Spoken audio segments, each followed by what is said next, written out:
Start recording. So we're recording. Great. Because I'm going to clip that part off. All right. Hi, everybody, and welcome to the very first On the Battlefield. I'm Jeff Braddock, North American Community Manager for Battlefield, and with me is Ryan McArthur. Ryan, what's your title? I am the live producer for Battlefield. Right on, right on. And we're here live at EA Play. You can see us behind us that we're at the Hollywood Palladium. We're going to do a quick little On the Battlefield. Ryan was just telling me about how they came up with the name. Ryan came up with the name himself. So Ryan, tell me that story again. So when you're sitting in a room and you're kind of, you're filming things, and I think I was on like number 5 dev talk as we were going through it, and we kind of said we need a better name for this, right? And you make some random joke that sounds super funny in your head, but then you're like, nobody wants it, and it's super cheesy, and then everyone goes, "That's a good idea. We should keep that." And you're like, "Oh, it's okay. It's kidding." It works. It's good. It works. And I mean, I was talking to Ben about this. We were thinking about different names as well, and I was like, letters from the front, but it's not a letter. It's like, it's, but also. That's a good name for our community broadcast, though. I think so. I like that. And we do need to rebrand that, you know. But I was because Dev Talks is kind of, and those were those really long form ones. I mean, those are full on videos. This, for the community watching, there's going to be about a 10-minute thing. We've got a few questions, and we're going to continue doing these throughout the summer. We're going to continue doing these throughout the year. We wanted to start it off directly from EA Play. We've had a great time. If you've been living under a rock, potentially in Hamada, we have announced, our Chapter 4 roadmap. We're going to talk about that a little bit. We showed some Marita gameplay. People were able to come down to EA Play and play Marita. Yep. It's a cool map. I really like it. Lots of lanes, lots of opportunities to do some flanking. They also got to play the new map inspired by the single player mission. Yep, Alcindon.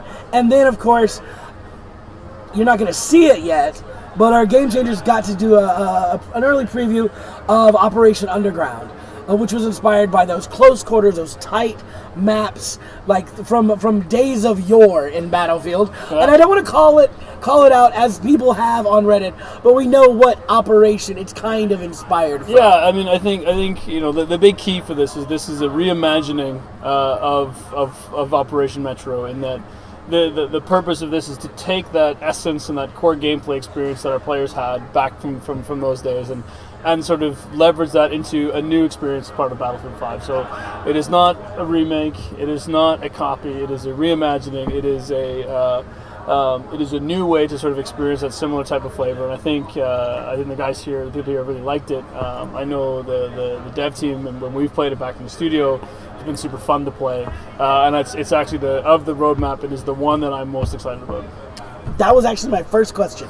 That was literally my first question. So, my first question about Chapter 4. So, you know what? I'm going to skip it around because I do want to talk about private matches. Yep. And I promised the community in my last community broadcast about the evolution of RSP that we would talk about it today. But one of my first questions was, of the 4 upcoming maps for this summer, which one's your favorite? So, Operation Underground, but that's not coming this summer. No, that's coming October. So again, that might be cheating. That is kind of cheating. So of the four coming, yeah. What would you say? And it's okay because you love them all. Yeah, they're all your babies. I think my favorite is probably Marita. I think the guys in LA have done a phenomenal job with that map, as they did with Mercury as well. I think it's I love the pace of it. I love the chaos, the creative chaos that comes with it. And the other part that I found out today is if you look at the deploy screen, it looks like a bunny. All right, I could dig it. I'll be honest. The first time I loaded in, I was blown away by the sheer beauty of it, like that sun coming in between the buildings, and then the kind of foggy mist in the background. I mean, it's visually stunning, which is something that DICE, excuse me, DICE Stockholm, DICE LA, you guys are known for. Yeah. Just beautiful, beautiful maps.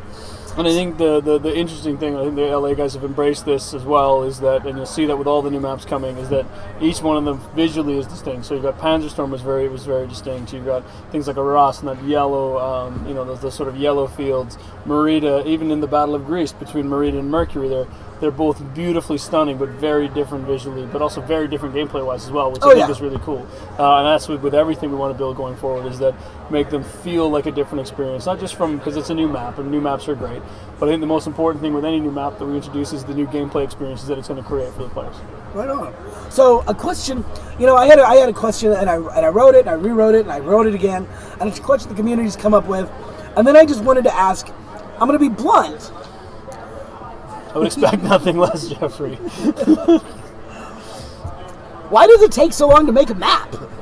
Well, and I'm not talking about just the algorithms and the physics, but like honestly, and you touched on it a bit because you want them to be unique and different. Yeah. But like, people have asked about night maps and things like that. But so why does it take so long to make a map, and especially a good map? So I think that's the key right there. What you said is a good map, and I think everybody in the studio and everybody, both in Dice LA and both Dice Stockholm, their goal is to make always exceptional. They want to make the best thing they can possibly make for their players. They take it to heart when people, when people are enjoying it. They take heart when people are struggling with it. They want to make it better all the time. And I think when you look at a map, there's a couple of elements that has to go into that. One is, there's an expectation of Battlefield of believability with that essence and that immersion. So, where that map is going to exist. So you take something like Arras, you take something like Crete, you take something like Merida. Finding that location, making that location different, and then sort of what's the concept that's going to visually create, what's the visual language that map's going to have. And that takes time. Mm-hmm. Then you need to take that and turn it, what's the gameplay experience we want to create? So you take something like Merida, which is infantry focused, it's got those lanes, it's got that narrow, that sort of narrow gameplay that's going to be really fun, but also needs those flanking lanes, as you talked about, because you want to make sure that you have those head-on collisions, but you can get around that, right? You need to be able to get around that, or then it becomes just a meat grinder.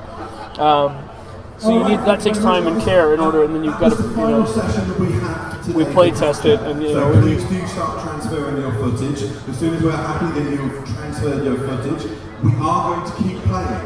We're going to go play Operation Underground, so don't go anywhere. You can keep playing some Battlefield. We've got a really cool map. It's your first and only opportunity to play this one. Operation Underground is a kind of reinvention. It's adding to it. Metro from past Battlefield games.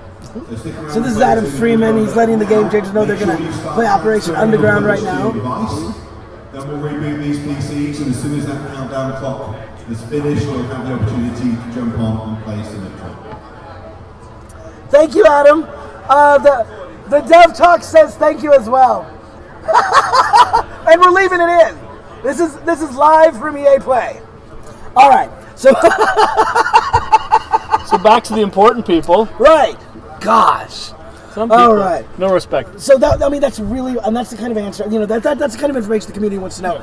Why, the how, and what's involved, especially with maps. We changed our roadmap. We've added, just from what I've known from the roadmap we had in January, the refresh back in March, we've added a lot of more content. Yep. We've already started to tease about Chapter 5. Yep. We've said that Iwo Jima's coming. I know. There's a couple other ones, but we're not going to talk about that yet. No, we can talk about there are a couple of other ones. Yeah, we just can't say their names. Yeah, no, we can't do that yet. That would be no fun. It wouldn't be fun. No, it wouldn't be fun. And I'm not going to tease because I'm not allowed to tease, but just be ready. Be ready, guys. So, and speaking of Chapter 5, I'm gonna ask. Basically, we confirmed. Well, we 100% confirmed. Japan and the U.S. are Chapter 5. Yep. We're bringing up. We're awakening the dragon. So, you and Lars both mentioned boats. Yep. In the live stream from EA Play yesterday. Yep. What do you mean boats? Well, I think it's hard to go to the Pacific if you don't have a boat. You can't drive. Yeah, you can try, but I think that as you say, I mean, everything we want to do in the game is to create the fantasy for that for the Pacific. Right. It's important, the fantasy for Europe, and I think when it comes to the Pacific fantasy, you've got that sort of that amphibious invasion is just key to that fantasy. That storming of the beach, that sort of you see that in sort of the movies out there, in the HBO series out there, that iconic sort of journey to the beach as you await combat. and that's part of that. We need to be able to, so boats are an integral part of that experience. So, and again, it's that staple of Battlefield. You can't have the full sandbox without land, sea, and air, right? So I think the big thing, and I know Lars is really excited about that, to sort of be able to bring that back as part of the Pacific. Excellent. All right, but we're not going to go into more details. No, not yet. No, not yet. We'll just get through Chapter 4. Let's enjoy Chapter 4. Enjoy. Then Operation. Well, this is for the kids, man. Because I'll be honest, the community is super impatient. But you know what? I think what we've talked about thus far with EA Play, with the live stream, with the blog, with the roadmap, I think it's just enough for right now. But they're going to be hammering us all summer long for more details. So I want to finish off to talk about private matches. Private matches, to me, I have been a fan of the rental server program, private matches, as they're now known, since, Battlefield 2 days. Favoriting servers, joining servers. Mm-hmm. I used to play on I had a lot of favorites on Battlefield 3, Battlefield 4. We took it over in Battlefield 1, and it was kind of our beta program. We announced the evolution of RSP back in early May, which I was so excited to get that community broadcast out, or letter from the front. I'm going to lead into it. I'm going to push this. Let's go. But a couple of questions about this. One of the questions that the community's asked about is server permanence. Yeah. Now, for some of our sub-communities, they build their communities around having a home base to have their server to play. They always know that server's running. Is that something that you guys are really looking into? And how would you say would be the best way to go about it?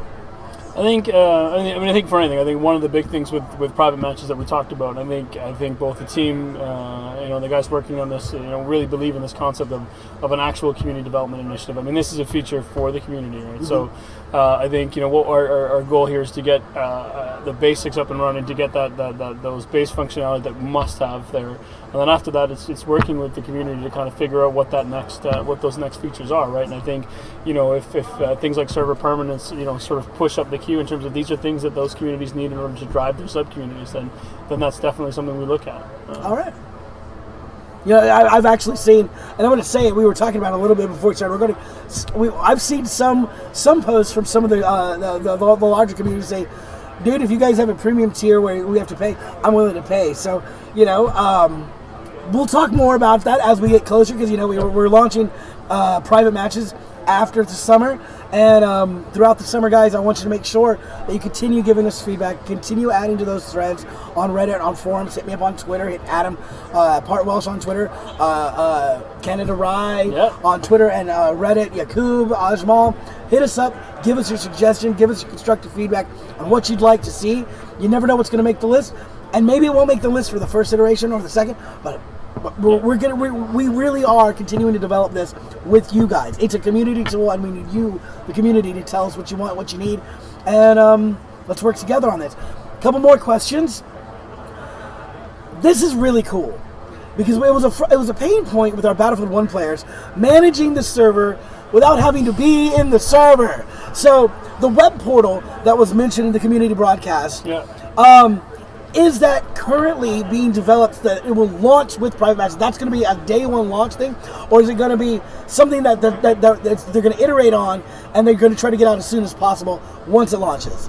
Well, I think the goal for us is to hopefully get it out. I think what Alex has talked about, who's driving this development, is basically whether it's a web portal, what they're looking at is how do we make sure that players can manage the functionality of their server without having to leave the server, without having to kick players, and have those functions restart. So I know they're pushing really hard on this, and I think everything comes down to the balance of, for us, when we get to a point of getting this feature in the hands of our players as soon as we can, mm-hmm. And then and as many of those features out the door then. But I know this is something fairly high on their list. They're going to try and push out as fast as they can, and hopefully it comes day one. Awesome, that's exciting. I know a lot of community members are like, they ask for Battle. A lot of people hated Battle for a while, but they're like, just bring back Battle so we can do things. So this is really cool. Another big question. Is there a possibility of having a voting system for servers? Not map vote, but like, if you go to a server and the admins are really good, it's got a great feel, you feel at home, and you can vote that or favor that server, and it can become a recommended server, maybe even a recommended engine within the server thing. Is that something you guys may be looking at? Yeah, it sounds like like I said, it sounds like a good idea. It sounds like something we want to give the whole sort of drive behind this is if players create good communities, then we should put players in good communities. So I think that's one of those things that I think becomes part of that feedback loop of where the community finds value in that feature, where they want to what they actually would need from that kind of feature, and that's something we can have in those discussions in those groups to figure out where that fits in the queue as well. Fantastic. All right, last question, and this is a big one. So that list of features that's coming is pretty good starting off. I hope so. Put a lot of effort into that. I'm saying, like, you guys don't know, you don't get all the behind the scenes stuff, but that we went back and forth for like almost a month, refining that community broadcast, adding stuff, taking stuff away, because we wanted to make sure that what we talked about, we were able to deliver, and which is super important to us. So one of the things that the community, and I could put this as a bonus question, one of the things the community, getting your server noticed is huge. And the vote thing that we just talked about is super cool, but what about matchmaking? Because if I go create a server, Braddock's backyard, and no recon, no MMGs, because move on the battlefield, that's my style. But how do I get people to join my server without having maybe a URL or a link? Will there be a possibility, within reason, of course, for matchmaking these private matches? I think that's. I think it's something we're constantly looking at. I think that one's an interesting challenge to solve, right? One of those things is that many players in our core community, they have very specific ways they want to play. They want to set up their own matches. They want to make those communities for a certain type of player, for a certain type of player behavior. As you say, you don't want no recons in your server. So what we need to make sure, whatever we do here around this, is balancing the fact of those players who just want to play the game, and they're sort of maybe new players to Battlefield. They're not. They want to sort of experience that core, the core of the game that we offer, and those players in the community that kind of want to build these custom experiences and want to experience Battlefield their way. So, however we do this and solve this problem, it needs to be in a way that both balances both those needs for the players. Because I think the most important thing for me is to make sure that any player that comes into our game has fun and has the experience they need, and they're rewarded for that experience. And I think that's one of the things that we've worked on with the RSP feature over time, and one of the reasons we've gone in the direction we have is to make sure that that's the case. Awesome. Well, Adam and Ben and I thoroughly appreciate all the time that you guys have been spending with us, talking with us, the emails, the meetings, and things like that. And I am so looking forward to the rest of the summer. This year, 2020, is going to be insane. Well, we've got a lot of work to do, so we're going to cut it now. We've got a lot of work to do, but we're going to go have a couple beers. EA Play is almost over. It's time for a little bit of relaxation, then we're going to get back into the grind. Tomorrow, This Week in Battlefield will be coming out, and then, of course, we'll do our Only in Battlefield moments. We've got the weekly storyline.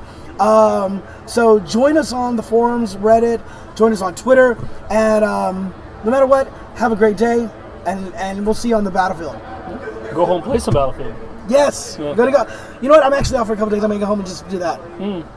Take care, guys. Thanks, guys.